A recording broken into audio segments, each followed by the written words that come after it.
হাই দোস্ত YouTube channel learn and আৰ্ণলৈ আপোনালোকক স্বাগতম। আজি নিউ এডুকেশ্যন পলিচি 2020ৰ ছেকেণ্ড পাৰ্ট আৰম্ভ কৰিবলৈ ওলাইছোঁ। অনুগ্ৰহ কৰি ভিডিঅ'টো সম্পূৰ্ণ চাই যাব। ইয়াত বিভিন্ন ধৰণৰ গুৰুত্বপূৰ্ণ পইণ্ট ইয়াত দিয়া হৈছে। এইবোৰ বিভিন্ন ধৰণৰ পৰীক্ষা নাইবা জেনেৰেল নলেজৰ কাৰণে অতিকৈ আৱশ্যক। গতিকে ভিডিঅ'টো স্কিপ নকৰাকৈ চাই যাব বুলি আশা কৰিছোঁ। Bye bye. New education policy 2020 The Union Cabinet chaired by the Prime Minister Shri Narendra Modi approved the National Education Policy 2020 July 29, 2020. বন্ধুসকল 2020 চনৰ জুলাইৰ 29 তাৰিখে কেবিনেটৰ মন্ত্ৰীমণ্ডলত নৰেন্দ্ৰ মোদী ডাঙৰীয়াৰ দ্বাৰা নতুন এডুকেশ্যন পলিচি 2020 গৃহীত কৰা হয়। বন্ধুসকল তাৰিখটো মনত ৰাখিব, জুলাইৰ 29 তাৰিখ 2020 চনত। New education policy 2020 MOE NEP অৰ্থাৎ নিউ এডুকেশ্যন পলিচি শ্বৰ্ট ফৰ্মটো মনত ৰাখিব বন্ধুসকল। The Indian government Wednesday replaced a 34 years old national policy on education framed in 1986. বন্ধুসকল 1986 গঠন হোৱা শিক্ষানীতিটো 2020 চনত অৰ্থাৎ 34 বছৰ পিছত ইয়াক নতুন এডুকেশ্যন পলিচি হিচাপে 2020 চনৰ জুলাই মাহত আকৌ এবাৰ সংশোধন কৰি গৃহীত কৰা হয়। The Committee for Draft National Education Policy chaired Dr. K. Kasturi Ranjan submitted its report on May 31, 2019. The committee was constituted by MHRD in June 2017. বন্ধুসকল এইখন নতুন এডুকেশ্যন পলিচি যি ড্ৰাফ্ট তৈয়াৰ কৰা হৈছিল, ড্ৰাফ্টটো তৈয়াৰ কৰা হৈছিল এখন কমিটিৰ দ্বাৰা। কমিটিখনৰ অধ্যক্ষতাত আছিল ডক্টৰ কে কস্তুৰী ৰঞ্জন, যোনজন এজন ছিনিয়ৰ ইছৰোৰ চেয়াৰমেনো আছিলে। আৰু তেখেতে 2007 চনতে এখন কমিটি বনাইছিল তেখেতৰ আণ্ডাৰত, আৰু সেই কমিটিখনে 2019 চনৰ 31 মে' তাৰিখে নতুন এডুকেশ্যন পলিচিখনৰ ড্ৰাফ্ট এটা জমা দিছিলে। বন্ধুসকল মনত ৰাখিব, ড্ৰাফ্টখনৰ যি চেয়াৰমেন আছিল সেইজন হ'ল ডক্টৰ কে কস্তুৰী ৰঞ্জন, আৰু তেখেতে ছাবমিট কৰিছিল ড্ৰাফ্টখন 31 মে' 2019। Under the NEP 2020, the name of the Ministry of Human Resource and Development MHRD was changed to Ministry of Education MOE. বন্ধুসকল বহুত ইম্পৰ্টেণ্ট পইণ্ট। পোনপ্ৰথমে য'ত পুৰণি এডুকেশ্যন পলিচিখন ministry of human resource development অৰ্থাৎ মানৱ সংশোধন আৰু বিকাশ মন্ত্ৰালয়ৰ অধীনত আছিল, সেইখন নতুন এডুকেশ্যন পলিচিখনত চেঞ্জ কৰি পেলাই মিনিষ্ট্ৰি অফ এডুকেশ্যন অৰ্থাৎ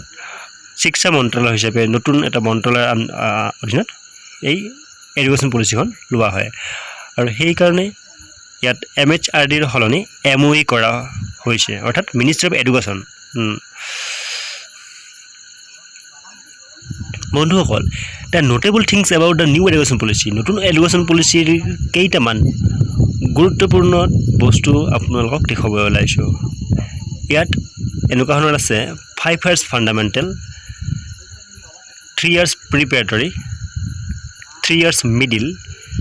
4 years ছেকেণ্ডাৰী। ইয়াত মনত ৰাখিব যি নতুন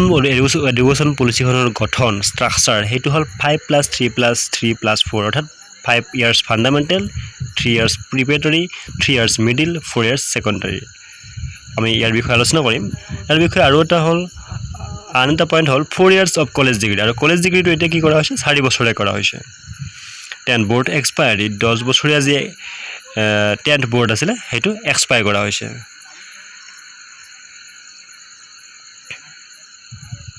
বন্ধুসকল যি পুৰণি শিক্ষা পদ্ধতিত আছিলে 2+10+2 অৰ্থাৎ য'ত নেকি প্ৰি স্কুল প্ৰাথমিক স্কুলটো 2 বছৰৰ আছিল, তাৰপিছত 1ৰ পৰা ক্লাছ 10লৈকে আছিলে সেই ছিজনটোত অৰ্থাৎ 10 বছৰ আছিল। তাৰপিছত আকৌ হায়াৰ ছেকেণ্ডাৰী 2 বছৰ আছিলে অৰ্থাৎ 2+10+2 হিচাপে আছিলে। আৰু এতিয়া ইয়াক সংশোধন কৰি পেলাই 4 + 3 + 3 + 5 কৰা হৈছে অৰ্থাৎ প্ৰথম সিহঁতে যেতিয়া ফাণ্ডামেণ্টেলটো আহিব এই ফাণ্ডামেণ্টেল আণ্ডাৰত সিহঁতৰ 5 বছৰ ধৰি দিয়া হৈছে আৰু সেই 5 বছৰৰ ভিতৰত দুটা ছেকশ্যন কৰা হৈছে এটা 3+2 অৰ্থাৎ 3 বছৰ সিহঁতে কোনো ধৰণৰ পৰীক্ষা নিদিয়াকৈ স্কুলত যাব অৰ্থাৎ যেতিয়া নেকি সিহঁতে সৰু থাকে অৰ্থাৎ যেতিয়া সিহঁতে অংগনবাড়ী নাইবা এনেকুৱা ধৰণৰ স্কুলবিলাকৰ লগত যায় তাত সিহঁতে মাত্ৰ স্কুললৈ সমনীয়াৰ লগত যাবলৈ শিকিব স্কুলতে সিহঁতে খেলা ধূলা কৰিব আৰু এইদৰে 3 বছৰ সিহঁতে 3টা ক্লাছ কোনো পৰীক্ষা নিদিয়াকৈ সাধাৰণভাৱে পাছ কৰি যাব তাৰপিছত 3 বছৰ যোৱাৰ পিছত ক্লাছ 1 ক্লাছ 2 হিচাপে দুটা ক্লাছ পাই যাব আৰু আৰু সেই 2 বছৰ পাছ হোৱাৰ পিছত সিহঁতৰ 5 বছৰীয়া ফাণ্ডামেণ্টেল পাৰ হৈ যাব তাৰপিছত সিহঁতে ক্লাছ 3 4 5 এই 3টা ক্লাছ পাব সেই 3টা ক্লাছক প্ৰিপেটৰী ক্লাছ বুলি কোৱা হৈছে সেই প্ৰিপেটৰী ক্লাছ পাছ কৰাৰ পিছত সিহঁতে মিডিল ষ্টেজ পাব মিডিল ষ্টেজত সিহঁতে 6 7 8 এই 3 বছৰীয়া ক্লাছটো পাব 3 বছৰীয়া যি ক্লাছ সেই শ্ৰেণীসমূহ পাছ কৰি যোৱাৰ পিছত সিহঁতে সেকেন্ডাৰীটো পাব সেকেন্ডাৰী সিহঁতে হ'ব 4 ইয়াৰ্ছ সেইটো হ'ব 9 10 11 12 অৰ্থাৎ হায়াৰ সেকেন্ডাৰীলৈকে সেইটো 4 বছৰ অৰ্থাৎ 9ৰ পৰাই ধৰা হৈছে হায়াৰ সেকেন্ডাৰীলৈকে আৰু ইয়াত board exam 10th board exam expiry বুলি কোৱা হৈছে অৰ্থাৎ আগতে যি ধৰণে 10 বছৰত এটা বোৰ্ড এক্সাম হৈছিল ইয়াত সেইটো নহ'ব ইয়াত বোৰ্ড এক্সামটো ক্লাছ 12ত ধৰি লোৱা হৈছে আৰু গোটেই এক্সাম সেকশ্যনটো ইয়াত কেনেকুৱা ধৰণৰ হ'ব সেমিষ্টাৰ চিষ্টেম হ'ব যাতে ল'ৰা ছোৱালীবিলাকে পঢ়াৰ ক্ষেত্ৰত গুৰুত্ব দিয়ে সিহঁতে যাতে এটাৰ পিছত আন এটা এক্সামৰ কাৰণে প্ৰিপেয়াৰ হৈ থাকিব লগা হয় অৰ্থাৎ যাতে পঢ়াৰ প্ৰতি সিহঁতৰ মনটো মনোগ্ৰাহী হয় অৰ্থাৎ যাতে সিহঁতে পঢ়াত ব্যস্ত হৈ থাকে তাৰ ওপৰত লক্ষ্য কৰি সেমিষ্টাৰ ৱাইজ কৰি লোৱা হৈছে আগতে কেনেকুৱা আছিল আগতে 6 মাহৰ ভিতৰত হৈছিল সিহঁতে তাত তেনেকুৱা ধৰণৰ গুৰুত্ব দিয়া নাছিলে এতিয়া যেতিয়া ষান্মাসিক হ'ব 6 মাহৰ মূৰে মূৰে হ'ব আগতে কেনেকুৱা আছিল বছৰ হিচাপে হৈছিলে আৰু এতিয়া 6 মাহৰ মূৰে মূৰে ক'ত ক্লাছ 9ৰ পৰাই যোগ কৰি টোটেল মাৰ্ক ক্লাছ 12ত সিহঁতৰ বোৰ্ড এক্সামৰ ৰিজাল্ট দিব যোগ কৰি পেলাই তাৰপিছত আহিলে নিউ কাৰিকুলাৰ ষ্ট্ৰাকচাৰ নতুন শিক্ষানীতিৰ ষ্ট্ৰাকচাৰটোৰ বিষয়ে আমি কিছু জানো আহক মই ইতিমধ্যে কিছু কৈ দিলোঁ প্ৰথম 5 বছৰৰ যি কথা কৈছিলোঁ মই তাৰ প্ৰথম ইয়াৰটো হ'ব 4 বছৰত সিহঁতৰ আৰম্ভ হ'ব সেইটো হ'ব নাৰ্চাৰী তাৰপিছত 5 বছৰ যেতিয়া সিহঁতে পাব তেতিয়া সিহঁতৰ ছেকেণ্ড ক্লাছটো হ'ব জুনিয়ৰ কেজি তাৰপিছত সিহঁতৰ যেতিয়া 6 বছৰ হ'ব তেতিয়া সিহঁতৰ 3 নম্বৰ ক্লাছটো হ'ব সিহঁতৰ ছিনিয়ৰ কেজি অৰ্থাৎ এই 3টা বছৰ সিহঁতে কোনো ধৰণৰ পৰীক্ষা নিদিয়ে অকল ল'ৰা ছোৱালীবিলাকৰ লগত স্কুললৈ যাবলৈ শিকিব নানা ধৰণৰ খেল ধেমালিৰ জৰিয়তে স্কুলত সিহঁতে ব্যস্ত থাকিব এইদৰে সিহঁতে পৰীক্ষাটো স্কুললৈ যাব আৰম্ভ কৰিব তাৰপিছত সিহঁতৰ 7 বছৰ বয়স যেতিয়া হ'ব তেতিয়া ষ্টেণ্ডাৰ্ড 1 পাব 8 বছৰ বয়সত ছেকেণ্ড ষ্টেণ্ডাৰ্ড পাব এই ধৰণে সিহঁতৰ 5 বছৰটো ফাণ্ডামেণ্টেল ইয়াৰটো গুচি যাব তাৰপিছত সিহঁতে আহিব 3 ইয়াৰ্ছ প্ৰিপেটৰী ছেকশ্যনটোলৈকে 3 ইয়াৰ্ছ প্ৰিপেটৰী ছেকেণ্ড ছিষ্টেমটোত য'ত 3 বছৰীয়া হয় 3 বছৰীয়া অৰ্থাৎ সিহঁতে 9 বছৰত সিহঁতে থাৰ্ড ক্লাছটো পাব 10 বছৰত সিহঁতে ফ'ৰ্থ ক্লাছটো পাব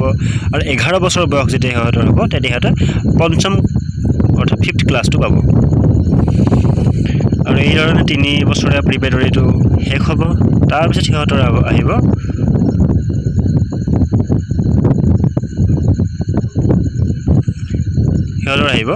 নেক্সট 3 বছৰীয়া যোনটো মিডিল ষ্টেজটো এই মিডিল ষ্টেজত সিহঁতৰ হ'ব কি 12 বছৰ হ'ব তাত ষষ্ঠ শ্ৰেণীটো পাব 6th ষ্টেণ্ডাৰ্ডটো পাব তাৰপিছত 7th ষ্টেণ্ডাৰ্ড পাব যেতিয়া সিহঁতৰ 13 বছৰ হ'ব তাৰপিছত সিহঁতৰ 8th ষ্টেণ্ডাৰ্ড পাব যেতিয়া সিহঁতৰ 14 বছৰ হ'ব ঠিক আছে এইদৰে মিডিল যোনটো সিহঁতৰ 3 বছৰীয়া ষ্টেজ সেই মিডিল ষ্টেজটো পাৰ হৈ যাব আৰু তাৰপিছত সিহঁতে নেক্সট ষ্টেজটো আহিব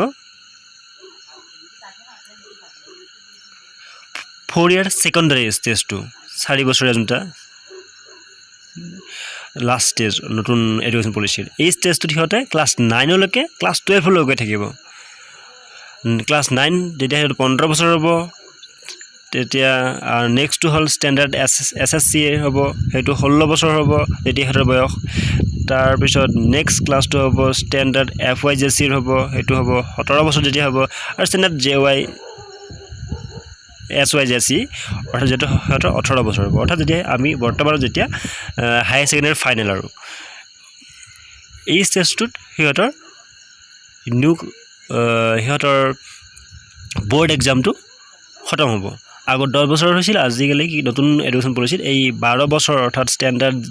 SYJC যেতিয়া 18 বছৰ হ'ব তেতিয়া হেতৰ বোৰ্ড এক্সামটো হ'ব আৰু 9 আৰু পৰীক্ষাৰ প্যাটাৰ্নটো হ'ব ক্লাছ 9 ৰ পৰা ষান্মাসিক সিস্টেম আগত যেনেকুৱা বছৰ ভিত্তিক হৈছিল বছৰৰ পিছত বছৰ হৈ যোৱাৰ পিছত ক্লাছ বিলাক পাৰ হৈ গৈছিল ক্লাছ আগত যেনেকৈ মেট্ৰিক ক্লাছ 10 ত মেট্ৰিক দিছিল অৰ্থাৎ বোৰ্ড এক্সাম পাৰ হৈ গৈছিল আৰু ক্লাছ 11 পাইছিল ক্লাছ 12 পাইছিল এক বছৰৰ মূৰে এক্সাম বিলাক দিছিল ইয়াত এনেকুৱা নহব কন্টিনিউ ক্লাছ 9 ৰ পৰা হেতৰ পৰীক্ষাৰ মাৰ্ক বিলাক যোগ কৰি যাব ছমাহৰ মূৰে হেতৰ পৰীক্ষাৰ নম্বৰ বিলাক যোগ কৰি ক্লাছ 12 ত যেতিয়া 18 বছৰ বয়স হ'ব তেতিয়া হেতৰ এটা ৰিজাল্ট দিব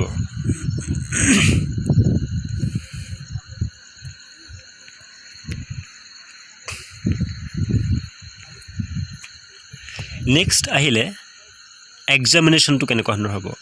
examination will be done in the semester from 9 to 12th class মই ইতিমধ্যে কৈ দিলো হেজৰ এক্সামটো 9 পৰা 12 নম্বৰ ক্লাছটো লৈকে হ'ব আৰু ষান্মাসিক সিস্টেমত হ'ব School will be taught under the 5+3+3+4 বন্ধুসকল মনত ৰাখিব হেতৰ স্কুলৰ ষ্ট্ৰাকচাৰটো এইটোৱে 5+3+3+4 নেক্সট ইম্পৰ্টেন্ট থিং অৰ্থাৎ গুৰুত্বপূৰ্ণ কিছুমান বস্তু ইয়াত চমুকৈ দিয়া হৈছে হেবিলাক হল there will be board in 12 class only হেতৰ 12 বছৰতহে board ভিত্তিক পৰীক্ষাটো হ'ব 4 years of college degree 4 বছৰীয়া college degree MPhil will be closed MPhil টো হেতৰ বন্ধ হ'ব অৰ্থাৎ MPhil এনেকুৱা ধৰণৰ এটা ৰিসাৰ্চ এক্সাম এই এক্সামটো দিয়াৰ পিছত কোনোটা বস্তুৰ ওপৰত ৰিসাৰ্চ কৰি সেই সাবজেক্টৰ ওপৰত পৰীক্ষা দিয়া হয় আৰু যেতিয়া সেই পৰীক্ষাত পাছ কৰা হয় অৰ্থাৎ যেতিয়া MPhil পাছ কৰা হয় তাৰপিছত PhD কৰিবৰ কাৰণে বহুত সহজ হৈ পৰে কিন্তু এতিয়া কোনো MPhil কৰাৰ মানে কোনো ধৰণৰ দৰকাৰ নাই অৰ্থাৎ MPhil টো সম্পূৰ্ণৰূপে উঠাই দিছে ডিগ্ৰী কৰিবৰ কাৰণে PhD কৰিবৰ কাৰণে কোনো ধৰণৰ এতিয়া MPhil জৰুৰী নহব নেক্সট হৈ গল কলেজ ডিগ্ৰী কৈছিলো যে college degree will be 3 and 4 years duration college ডিগ্ৰীটো কেনেকুৱা হ'ব 4 বছৰীয়া হ'ব 3 বছৰীয়া হ'ব কিন্তু ইয়াৰ ভিতৰত পাঠ্যক্ৰমটো কেনেকুৱা ধৰণৰ হ'ব that is a certificate will be given on the first year of a graduation যেতিয়া গ্ৰেজুৱেচনৰ প্ৰথম বছৰটো পাছ হ'ব তেতিয়া হেতে এখন সাৰ্টিফিকেট দিয়া হ'ব হেতৰ যেতিয়া হেতৰ সেকেন্ড বছৰটো পাছ হ'ব তেতিয়া হেতৰ এখন ডিপ্লোমা দিয়া হ'ব আৰু যেতিয়া হেতৰ 3 নম্বৰ বছৰটো পাছ হ'ব হেতৰ ডিগ্ৰী সাৰ্টিফিকেট দিয়া হ'ব আৰু 4 ইয়াৰ বছৰটো কেতিয়া আৰম্ভ হ'ব অৰ্থাৎ 3 years degrees for those students who don't have to take higher education at the same time student doing higher education will have to do a 4 years degree অৰ্থাৎ যিবিলাক ল'ৰা ছোৱালীয়ে 3 বছৰৰ ডিগ্ৰীটো ল'ব হেতে কোনো হায়াৰ এডুকেশ্যন নলব অৰ্থাৎ যদি হায়াৰ এডুকেশ্যনৰ কাৰণে কোনো আশা আছে তেতিয়া 4 years ডিগ্ৰী কোৰ্সটো ল'ব লাগিব 4 বছৰীয়া ডিগ্ৰী কোৰ্সটো ল'ব লাগিব আকৌ যদি 3 বছৰীয়া ডিগ্ৰী কোৰ্সটো লয় হেতে হায়াৰ এডুকেশ্যন ল'ব নোৱাৰিব আৰু যেতিয়া 4 ইয়াৰ ডিগ্ৰীটো কমপ্লিট হ'ব হায়াৰ এডুকেশ্যন কৰিবৰ কাৰণে হেতে MA কৰিবৰ কাৰণে বা উচ্চ শিক্ষা কৰিবৰ কাৰণে এটা বছৰ কৰিলে হেতৰ মাষ্টাৰ ডিগ্ৰী হেতৰ কমপ্লিট হ'ব so there will be uniform rule for all government institute private deemed institute emphasis on fundamental literacy and numeracy no rigid separation between academic streams extracurricular vocational stream in school foundational literacy হেতৰ শিক্ষাৰ মৌলিক গাঁথনিৰ ওপৰত ভিত্তি কৰি লিটাৰেসি সংখ্যাৰ ওপৰত ভিত্তি কৰি কোনো ষ্ট্ৰীমৰ ভিতৰত কোনো সেপাৰেশন আনা নাযাব অৰ্থাৎ কোনো আৰ্টস বা সায়েন্স আজি বৰ্তমান আছে বলে আৰ্টছৰ লৰাজনে কেমিষ্ট্ৰি বা জুলজি এনেকা মেজৰ মানে এই ধৰণৰ সাবজেক্টত ই উচ্চ শিক্ষা ল'ব নোৱাৰিব বৰ্তমান যে এনেকুৱা ধৰণৰ নিয়ম চলি আছে এনেকুৱা নহ'ব যোনটো নতুন শিক্ষানীতি ইয়াতে কি হ'ব ক্লাছ 9 ৰ পৰা যেতিয়া ক্লাছ 12 লৈকে একেই কিতাপ সিহঁতৰ থাকিব তাৰ পিছত সিহঁতে উচ্চ শিক্ষা ল'বৰ কাৰণে যিকোনো এটা সাবজেক্ট সিহঁতৰ মন হিচাপে ল'ব পাৰিব সায়েন্সৰ ল'ব পাৰে আৰ্টছৰ ল'ব পাৰে বৰ্তমান সময়ত কেনেকুৱা ধৰণৰ ক্লাছ 10ত পিছত সিহঁতে হায়াৰ সেকেন্ডাৰী সায়েন্স আৰু আৰ্টছ হিচাপে দুটা ভাগ হৈ যায় যিবিলাকে আৰ্টছৰ হয় সেইবিলাকে আকৌ ডিগ্ৰী পঢ়িবৰ কাৰণে উচ্চ শিক্ষা ল'বৰ কাৰণে সিহঁতে সায়েন্সৰ ল'ৰাবিলাকে অকল সায়েন্সত ল'ব পাৰিব আৰু আৰ্টছৰ বিলাকে অকল আৰ্টছৰ সাবজেক্ট ল'ব পাৰিব এনেকুৱা ধৰণৰ কিন্তু বৰ্তমান কেনেকুৱা এইটো সম্পূৰ্ণ সলনি কৰি দিয়া হৈছে ক্লাছ 12 লৈকে যি ক্ৰমান্বয়ে 9 ৰ পৰা 4 বছৰীয়া শ্ৰেণীৰ এইটো প্ৰণালী তাত গোটেইবিলাক সাবজেক্টে থাকিব আৰু তাৰ ল'ৰাজনে বা ছোৱালীজনে যোনটো সাবজেক্ট সিহঁতৰ ভাল পায় যিটো সাবজেক্টৰ ওপৰত সিহঁতে উচ্চ শিক্ষা ল'বৰ কাৰণে ভাবে সেইটো সাবজেক্টতে সি উচ্চ শিক্ষা ল'ব পাৰিব ইয়াত কোনো ধৰণৰ ষ্ট্ৰীমৰ কথা নাথাকিব থ্যাংক ইউ ভিডিঅ'টো যদি ভাল লাগিছে কাইণ্ডলি লাইক শ্বেয়াৰ আৰু কমেণ্ট কৰিবলৈ নাপাহৰিব ধন্যবাদ